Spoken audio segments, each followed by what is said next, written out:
everyone. So today we will going to start a new chapter and the name of the chapter is Great People Never Die. Yes, महान लोग जो है वो कभी नहीं मरते. So there are very great peoples that were born in our country. So we're going to know about them in detail through this chapter. So let's begin the chapter. Chapter 15, Great People Never Die. Learning objectives. By the end of this lesson, you will learn about Dr. APJ Abdul Kalam, Mahatma Gandhi, Swami Vivekanand, Subhash Chandra Bose, and Raja Ram Mohan Roy. So we're going to know about all these people in this chapter. So before starting the chapter, we have to do an activity, build up, write the names of the two Indians for each. So two Indian authors, हम इन सबके लिए दो Indian people के name लिखने हैं. Two Indian authors we can write R.K. Narayan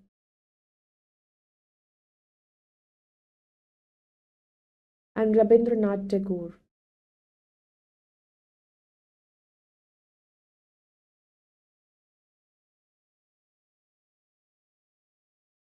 Now we have to write the two social reformers, that is Raja Ram Mohan Roy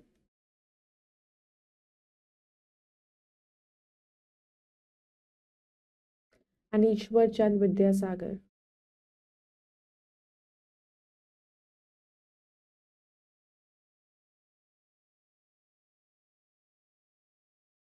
The sports person we can write Sachin Tendulkar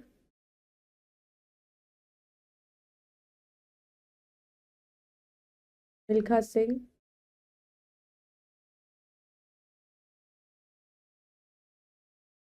Now we have to write two scientists. One is C.V. Raman and we can write Baba, Homi Jahangir Baba.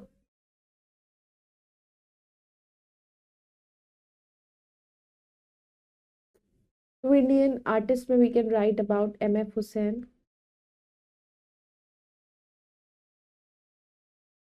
and Raja Ravi. Let's start. India has a rich history of social reformers who played a great role in making the country a progressive and forward-looking country. So let us study some great people. तो India में बहुत history रह चुकी है, बहुत ही ऐसे महान लोगों की जिन्होंने हमारे देश की आज़ादी में भी और देश के लिए बहुत कुछ ऐसा किया है, बहुत ही ग्रेट रोल प्ले किया है हमारी कंट्री को एक प्रोग्रेसिव कंट्री बनाने में, फॉरवर्ड लुकिंग कंट्री बनाने में. जिसमें सबसे पहला नाम आता है doctor APJ Abdul Kalam. Doctor APJ Abdul Kalam was born on October 15, 1931 in Tamil Nadu, India. APJ Abdul Kalam कहाँ पैदा हुए थे? इंडिया में पैदा हुए थे, इंडिया के तमिलनाडु शहर में, और 15 अक्टूबर 1931 में उनका बर्थ हुआ था. He rose from humble beginnings to become a renowned aerospace engineer at ISRO and DRDO. तो बहुत ही humble beginnings थी उनकी, बहुत ही अच्छी फैमिली से बिलोंग करते थे एंड वो बने बहुत ही जाने माने aerospace engineer at ISRO and DRDO. His leadership in India's missile technology earned him the nickname Missile Man. अब उन्होंने मिसाइल बनाई थी इंडिया में, इंडिया के अंदर रहते थे, वहीं उनका जन्म था, उनका होम टाउन भी था वहाँ पर. फिर वो मिसाइल मैन के नाम से जाने गए, बहुत बड़े साइंटिस्ट बने, उन्होंने बहुत बड़ी बड़ी मिसाइल्स बनाई जिनकी वजह से उनका nickname missile man of India पड़ गया. इन 2002 he became India's president and served until 2007. फिर वो प्रेसिडेंट बने इंडिया के और कम से कम 2007 तक उन्होंने इंडिया के प्रेसिडेंट बनकर उनको इंडिया के लिए बहुत कुछ किया. Doctor Kalam was not just a scientist but also a prolific writer. और इवन वो साइंटिस्ट ही नहीं थे बल्कि राइटर भी थे and a passionate advocate for education. और एक एडवोकेट भी थे एजुकेशन के लिए. His books like Wings of Fire continue to inspire generations. उनकी एक बुक थी बहुत ही फेमस, विंग्स ऑफ फायर, जिसने बहुत लोगों को इंस्पायर किया. His legacy lives on as a beacon of knowledge, humility and dedication to the betterment of society. तो उनका नज़रिया सोचने का, उनकी एजुकेशन, उनकी नॉलेज, उनका हम्बल होना, उनकी डेडिकेशन, इन सब चीज़ों की हेल्प से वो सोसाइटी को आगे ले गए. His dedication to education and youth empowerment led to the creation of Kalam Raju tablet aimed at providing quality education to rural students. Even उनका डेडिकेशन एजुकेशन के लिए बहुत ज़्यादा था, वो पढ़ाई को बहुत ही फोकस करते थे, बहुत डिटरमाइंड थे अपने करियर को लेकर, और वो यूथ एम्पावरमेंट में बिलीव करते थे, जिससे कि उन्होंने क्रिएशन उनकी थी कलाम राजू टैबलेट उन्होंने बनाया. और उसे एक क्वालिटी एजुकेशन के लिए प्रोवाइड कराया रूरल स्टूडेंट्स को. He passed away in 2015, Dr. APJ Abdul Kalam's legacy as a role model and a symbol of knowledge, humility, and dedication to the betterment of society continues to influence and inspire people across the globe. उनकी death हो गई थी 2015 में, लेकिन doctor APJ Abdul Kalam की legacy के as a role model एक symbol था ऑफ नॉलेज. उनके मतलब इतना नॉलेज थी उनके पास, इतना ह्यूमिलिटी थी, इतना डेडिकेशन, फोकस एजुकेशन के लिए. वो सोसाइटी को और अपलिफ्ट करना चाहते थे, उसको बेटर करना चाहते थे, और वो आज भी लोगों के अंदर वो इन्फ्लुएंस करते हैं. अगर उनके बारे में कोई पढ़ता है, उन्हें कोई याद करता है, तो लोग उससे बहुत ज़्यादा इंस्पायर होते हैं. उन्होंने खाली अपने देश के अंदर नहीं, अपने देश के बाहर भी बहुत लोगों को इंस्पिरेशन दिया.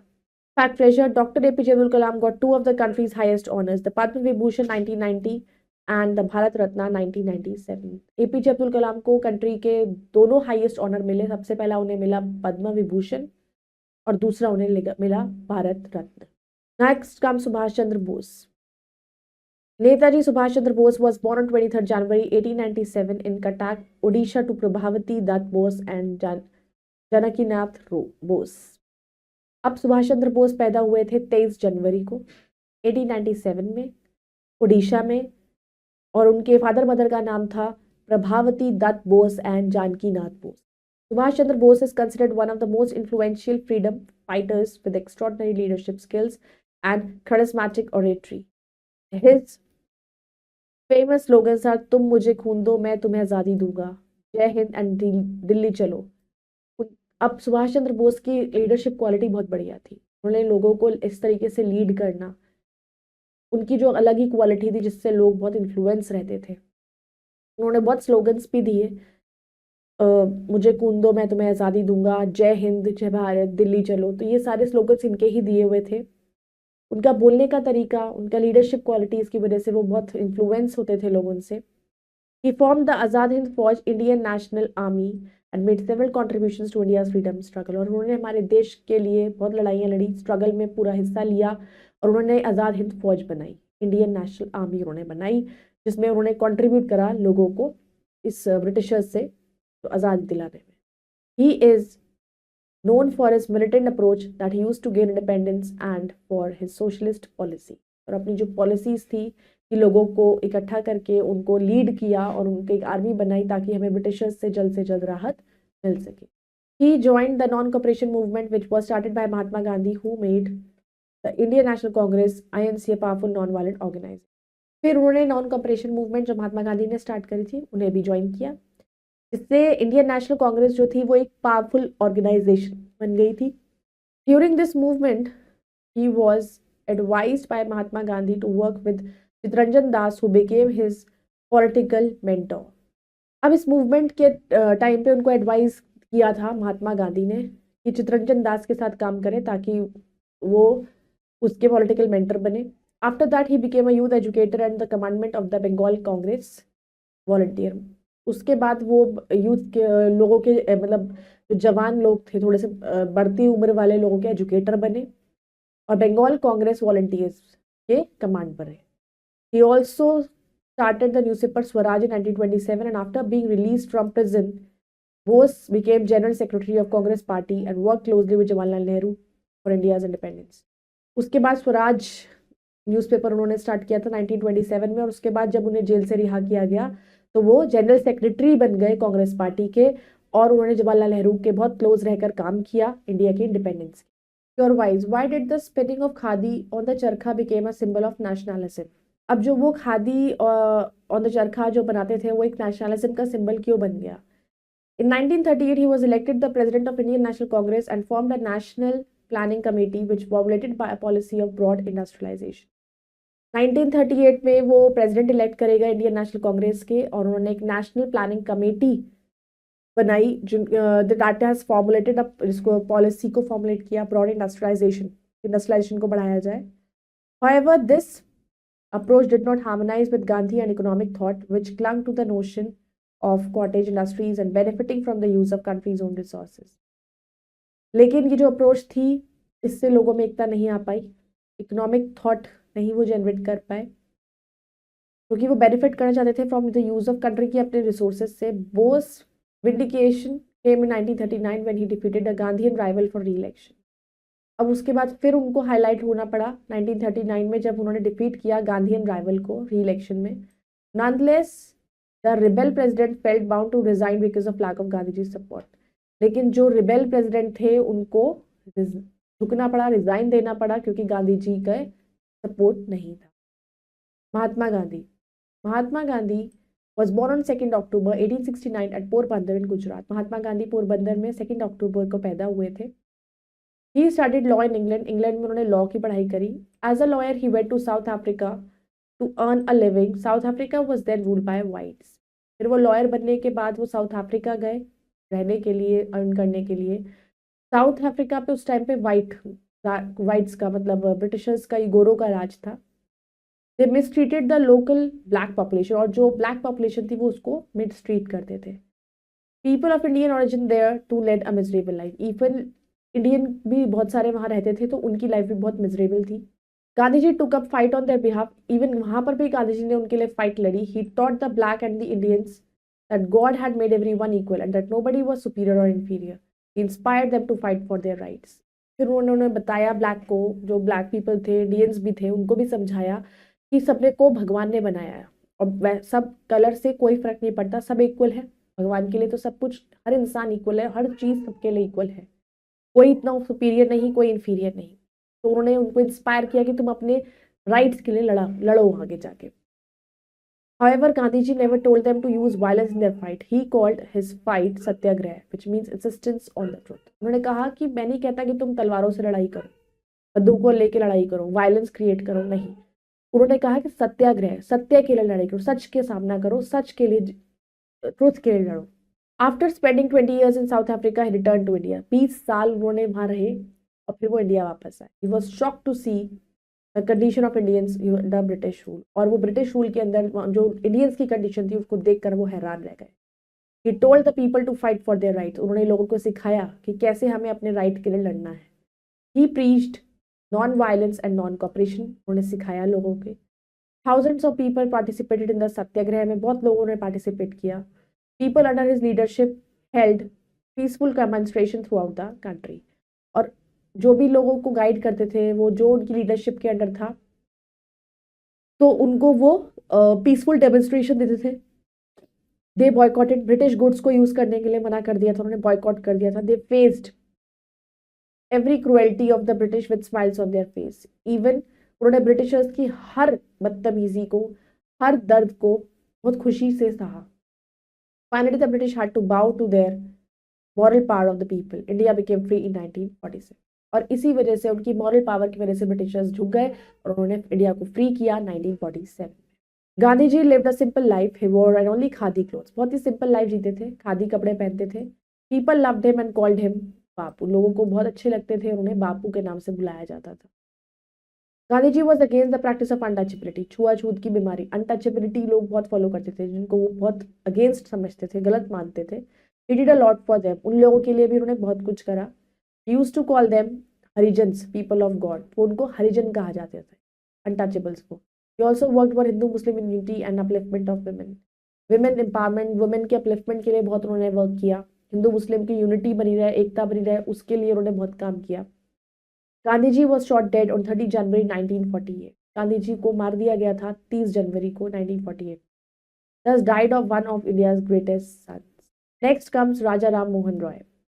Raja Ram Mohan Roy was born in 1772 CE at Radhanagar village in Hooghly district of Bengal. Was the first social reformer of Indian society. राजा राम मोहन रॉय पैदा हुए थे 1772 से राधानगर विलेज में, हुगली डिस्ट्रिक्ट ऑफ बंगाल में, और वो पहले सोशल रिफॉर्मर थे इंडियन सोसाइटी।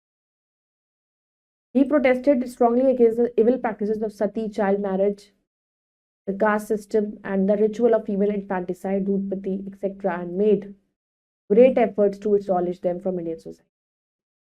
बहुत सारी इविल प्रैक्टिसेस थी जिनके अगेंस्ट वो खड़े रहे, उन्होंने प्रोटेस्ट किया। चाइल्ड मैरिज, बहुत छोटी उम्र में पहले शादी कर दी जाती थी, उसके अगेंस्ट वो रहे। सती सिस्टम की, husband of the girl died, उसके साथ उसको सती कर दिया जाता था, लड़की को भी। वो सारे रिचुअल्स के बिल्कुल अगेंस्ट थे, उसके लिए उन्होंने बहुत प्रोटेस्ट किया, एफर्ट्स करे कि वो पूरी तरीके से इंडियन सोसाइटी से उन्होंने उनको हटा दिया। आज ना कोई सती सिस्टम फॉलो होता है, ना कोई child marriage. He started two newspaper, उन्होंने 2 न्यूज़पेपर शुरू करे, which is the Sambad Kaumudi in Bengali and Mirat ul Akbar in Persian, एक पर्शियन और एक बंगाली। ही established the ब्रह्मो समाज in 1828 सी, इवन इन्होंने ब्रह्मो समाज को इन्वेंट किया 1828 सी। He also established a Hindu college in Kolkata, Kolkata में उन्होंने एक हिंदू कॉलेज बनाया। He recommended many changes to the British government like freedom of press, freedom of speech, women's rights, keeping the judiciary and the administration spread etc. अब उन्होंने बहुत सारे British government में भी को रिकमेंड करे बहुत सारे चेंजेस के लिए, कि जैसे कि freedom of press, freedom of speech, women's rights, keeping the judiciary, इन सबको सेपरेट करा। Raja Ram Mohan Roy too also requested the British government to legally ban the sati system, उन्होंने लीगली बैन करने को बोला सती सिस्टम को ब्रिटिशर्स को। सो इन 1829 सी British governor the Lord William Bentinck framed a law banning the sati system, और इसी वजह से 1829 के अंदर ब्रिटिश गवर्नर जो थे उस टाइम पर, उन्होंने लॉर्ड विलियम बेंटिक ने एक लॉ बनाया जिसमें उन्होंने सती सिस्टम को पूरी तरीके से बैन कर दिया। Thus, in the 19th century, Raja Ram Mohan Roy laid the foundation for a new awakening with social, religious and political revolutions. 19th century में उन्होंने फाउंडेशन किया एक नया awakening with social, religious, political revolution. Raja Ram Mohan Roy passed away in 1833 CE at Bristol in England में उनकी death हो गई। Then comes Swami Vivekananda. Swami Vivekananda childhood name was Narendra Nath. Vivekananda जो थे, स्वामी विवेकानंद का बचपन का नाम था Narendra Nath. He was born on 12 January 1863 in Kolkata में पैदा हुए वो। The birth anniversary of Swami Vivekananda is now celebrated as national youth day. Swami Vivekananda की जो बर्थ एनिवर्सरी है उस दिन नेशनल यूथ डे सेलिब्रेट किया जाता है। Since Vivekananda childhood it has been notice that he was devout and compassionate and eager to execute the act of bravery. तो उनके बचपन से ये चीज़ उनकी नोटिस करी गई कि उनका जो कंपैशनेट और उनको बहुत ही एक्ट ऑफ ब्रेवरी उनके अंदर देखा गया कि बहादुर बहुत थे। Although Vivekananda's family was spiritually predisposed, he welcomed a good religious upbringing. उसकी फैमिली थोड़ा स्पिरिचुअल थी, थोड़ा सा बैकवर्ड भी थी, बट उन्होंने एक अच्छी रिलीजियस अपब्रिंगिंग लेके आई। He was admitted to the school that Mr. Ishwar Chandra Vidyasagar established in 1870. 1870 में ईश्वर चंद्र विद्यासागर ने जो स्कूल उस टाइम पर वहां बनाया उसमें उनको एडमिशन दिलाया गया। In his school time Vivekananda had to use to focus on both studies and body building, दोनों पर उनका फोकस था। Swami Vivekananda had great regard for his mother tongue, उनको अपनी मदर टंग के बहुत रिस्पेक्ट वो करते थे। He was greatly known for his outstanding speech at the world parliament at religious in 1893 में उन्होंने वर्ल्ड के पार्लियामेंट ऑफ रिलीजन्स उसमें उन्होंने अपनी स्पीच दी थी अपनी भाषा में, तो उन्हें वो उसके लिए बहुत ज़्यादा सराहा गया, प्रेज की गई उनकी बहुत ज़्यादा। Swami Vivekananda was a global leader, was a visionary and a missionary. तो वो बहुत दूर की सोचते थे, बहुत ही बड़े लीडर थे। He himself practised servant leadership all through his life, उन्होंने अपनी पूरी लाइफ सर्वेंट लीडरशिप को फॉलो किया। He also told us to take the best from everything, और उन्होंने हमें ये सिखाते हैं, वो ये बताते थे कि हर इंसान से हमें कुछ ऐसा सीखना चाहिए, भले ही हर इंसान में अच्छी और बुरी दोनों क्वालिटीज होती, तो जिसका जो अच्छी क्वालिटी हो उसको हमें लेने की कोशिश करनी चाहिए। He said, Atmano mokshathar jagat hityacha, which means that all work is an opportunity for doing well to the world. That leader who can imbibe this principle in life can move in the right direction and build a solid foundation, right? तो उन्होंने बोला कि जितना भी काम होता है वो हमारे लिए एक अपॉर्चुनिटी है कि हम दुनिया को कुछ अच्छा करके दिखा सके, किसी के लिए तो अच्छा कर सकेंगे ना। तो हर किसी भी काम को बड़ा छोटा ना मानकर हर काम से हमें सीखने की कोशिश करनी चाहिए और हर काम को एक अपॉर्चुनिटी के वे में हमें लेना चाहिए। जो इस प्रिंसिपल को अपनी लाइफ में अडॉप्ट कर लेगा वो राइट डायरेक्शन में चला जाएगा और अपनी एक सॉलिड फाउंडेशन बना लेगा। He urged the youth of the country to fight colonial repression, engage in social service and work for the people unity. उनका मानना था कि जो यूथ है हमारी कंट्री के, उन्होंने अपने राइट्स के लिए उनको लड़ना चाहिए, जबरदस्ती की गुलाम बनना नहीं चाहिए, लड़ना चाहिए, इवन अपने आप को एक सोशल सर्विस में लगाना चाहिए। We should help the one in need and unity बनाकर रखनी चाहिए। His teachings opened up interfaith debates and raised interfaith awareness. और उन्होंने जो भी सीख दी, जो भी उनकी टीचिंग्स थी, उन्होंने लोगों के अंदर डिबेट्स, इंटरफेथ डिबेट्स को राइज किया। He also worked against superstitions and advocated the upliftment of women's position in society. उन्होंने सुपरस्टिशंस, जो अंधविश्वास लोग करते हैं, उसके लिए भी बहुत काम किया, बहुत अगेंस्ट उसके रहे वो, और लोगों को इस चीज से कोशिश कराई कि बहुत लोग इससे अपलिफ्ट हो सके और सुपरस्टिशंस को नहीं माने। क्योंकि सुपरस्टिशंस की वजह से बहुत से लोग आज भी बहुत लोग ऐसे हैं जो अंधविश्वास करते हैं बहुत चीज़ों पर, जिसको उन लोगों को इस बारे में एजुकेट करना बहुत ज़रूरी है। He wanted the people to embrace the spirit of equality and free thinking. वो चाहते थे कि लोग इक्वालिटी को फॉलो करें, हर इंसान इक्वल है और सबको सोचने का पूरा हक है, सब free thinking. His interpretation of Vedanta is called neo Vedanta. उनकी जो इंटरप्रिटेशन थी वेदांता की, उसको नियो वेदांता कहते हैं। He worked towards a better understanding of Hinduism and also towards nationalism. तो वो हिंदुइज्म और नेशनलिज्म दोनों की तरफ उन्होंने काम किया। According to him, the best form of worship was the service of the people. उनके लिए जो बेस्ट फॉर्म ऑफ वर्शिप थी कि लोगों का हेल्प करना। He laid stress on both physical and moral strength, दोनों पर उनका स्ट्रेस था। One of his famous quotes says, "You will be nearer to heaven through football than through the study of Gita." उसने कहा कि तुम haven के करीब कब हो, जब तुम nearer to heaven when you football के थ्रू हो सकते हो, गीता की स्टडी से ज्यादा। The 4 pillars of nationalism according to Swami Vivekananda are. Swami Vivekananda के अकॉर्डिंग कौन कौन से 4 पिलर्स हैं हमारे nationalism? Consciousness and pride in the ancient glory of India, development of moral and physical strength को डेवलप करना, मॉरल भी और फिजिकली भी और मेंटली भी हमें स्ट्रांग होना पड़ता है। कॉन्शियसनेस होना चाहिए, प्राइड होनी चाहिए कि हम देश के, इस इंडिया के हिस्सा है, हम इंडियन हैं। अवेकनिंग ऑफ द मासेस, ज़्यादा से ज़्यादा लोगों को अवेयर करना, जगाना। Unity based on common spiritual ideal, और एकता को बनाए रखना। और स्पिरिचुअल आइडियल मतलब एक ऐसी एक चीज़ के लिए सब लोगों का विश्वास होना चाहिए। Words to remember: spiritual is connected with religion. Visionary, having the ability to think about a plan or future with great imagination. Insistence is a firmly saying that something must be true or done. Renowned is a being highly respected in one's field. And passionate, showing strong feeling and impassioned plea for justice. Let us recall Subhash Chandra Bose famous slogans are तुम मुझे खून दो मैं तुम्हें आज़ादी दूंगा, जय Hind and Delhi चलो. Gandhi ji called his fight Satyagraha, which means insistence on the truth. Raja Ram Mohan Roy, who was born in 1772 CE at Radhanagar village in Hooghly district of Bengal, was the first social reformer of Indian society. Swami Vivekananda's childhood name was Narendranath. He was born on 12 January 1863 in Kolkata.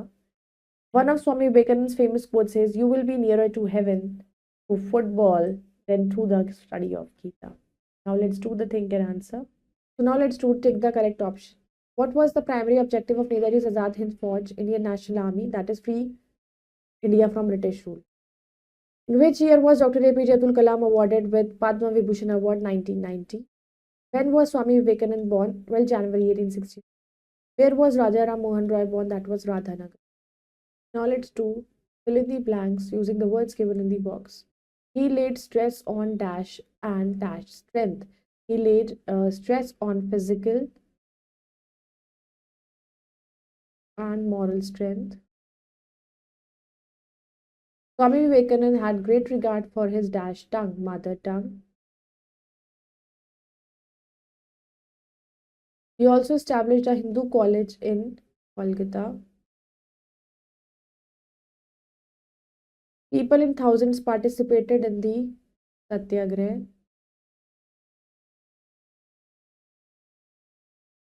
In dash, he was elected the dash of the Indian National Congress. In 1938, he was elected the president. Pick the correct answer and cross the incorrect statement. Give me blood and I will give you freedom. This slogan was given by Subhash Chandra Bose. Correct. Abdul Kalam's dedication towards education and youth empowerment led to the creation of Kalam Raju Tablet. Correct. Raja Ram Mohan Roy established a Hindu college in Bihar. Wrong. Gandhiji's books like Wings of Fire continue to inspire generation. False. Wings of Fire is not written by Gandhiji. So I hope you all have understood this chapter. You all can go through it once again, and we'll meet in the next video with the next interesting chapter. Till then, bye bye. Take care. Thank you.